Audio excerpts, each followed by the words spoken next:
Cimoooooooo! What's going on, guys? It's Seaman. Now today I wanted to bring you a video discussing Maxx and its newly bestowed position on the ban list as being semi-limited. Now if you've been living under a rock the past few weeks, on the newly August 29th, 2016 ban list, Maxx went from being unlimited at 3 copies down to semi-limited at 2. Now this is really interesting to me, and it was really fascinating because the ban list did a good job at kind of putting a lot of the top decks in check. You know, we got stuff like Aether to 1, Kieran to 1, stuff that we were expecting for the most part to happen since the decks at that time were incredibly powerful and pretty much dominated everything else. But Maxx was really interesting because Maxx is a hand trap. It doesn't directly, affect a single archetype, but rather you can pretty much splash it being a hand trap into any single deck you want, because that's essentially where its strength lies.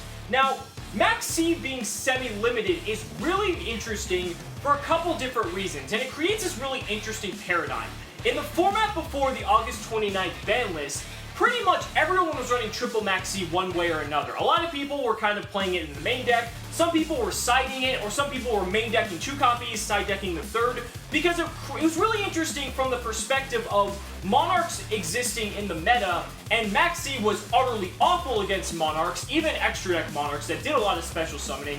Maxx wasn't the best against them because they could really easily play around it if they fell under Maxx.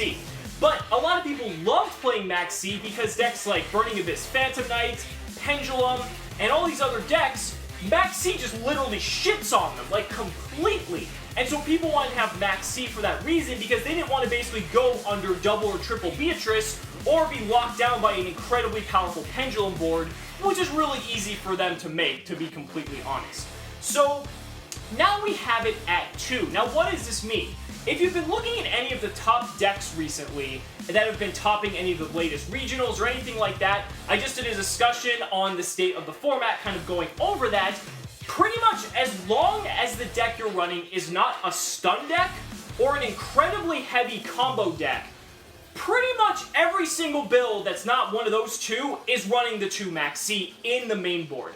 Now, the reason for this is really obvious, because now that Monarchs have been axed on the ban list, that was kind of the only deck that Maxx wasn't really effective against. But now that that's pretty much the case and Monarchs have fell by the wayside, pretty much every other competitively viable deck at the moment, Maxx is incredibly strong against. If we want to go to a quick rundown, Blue Eyes, Maxx is incredible. Burning Abyss Phantom Knights, which are still around, Maxx is incredible. Pendulum, Maxx is incredible.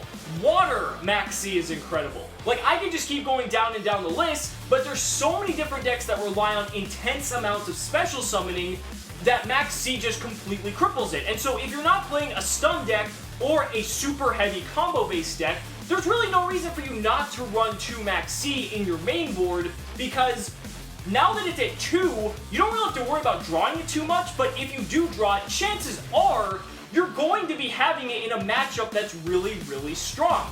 Now on the flip side of this coin is something really interesting as well.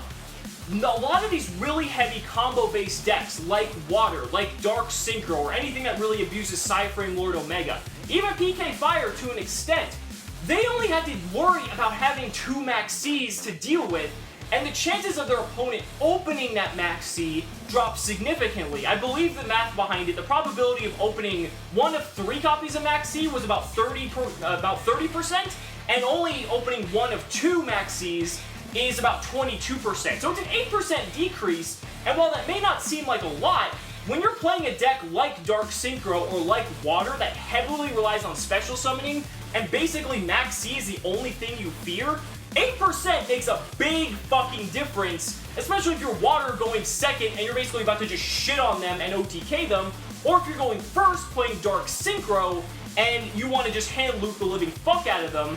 The less chance that they have Maxx, the better for you. And so it's just created this really interesting environment that Maxx being semi-limited has almost allowed a lot more combo-based decks to enter the meta, kind of unhindered, because now they don't have to worry about something like Maxx completely fucking them up, at least as much as they had to worry about it before, because everyone was pretty much main decking it at 3.